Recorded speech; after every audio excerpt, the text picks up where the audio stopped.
வேளாங்கண்ணி மாதாவிடம் வேண்டும் ஜெபம்.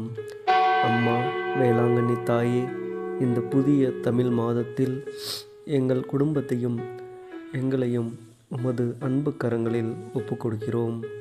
உம் மகன் ஆண்டவர் இயேசு கிறிஸ்துவிடத்தில் எங்களுக்காக பரிந்து பேசும் தாயே, எங்கள் குடும்பம், எங்கள் தொழில், எங்கள் வியாபாரம் மற்றும் அனைத்து முயற்சிகள் என எல்லாவற்றையும் உம்மிடத்தில் ஒப்புக்கொடுக்கிறோம். இந்த மாதம் முழுவதும் நீரே பொறுப்பேற்றுக்கொண்டு எங்கள் வியாபாரத்தில் நல்ல வளர்ச்சியையும், எங்கள் தொழிலில் நல்ல முன்னேற்றத்தையும், நாங்கள் ஏறெடுக்கிற காரியங்களில் நல்ல வெற்றி வாய்ப்பையும் எங்களுக்கு தந்தருளும். நோய் நொடிகளோ ஆபத்துகளோ தீங்குகளோ எங்களை நெருங்காமல் அம்மா உம்முடைய அன்பு கரங்களால் எங்களை பாதுகாத்து வழி நடத்துவீராக. உம் மகன் இயேசுவிடம் பரிந்து பேசி எங்கள் மன்றாட்டுக்களை பெற்றுத்தாரும். ஆமேன்.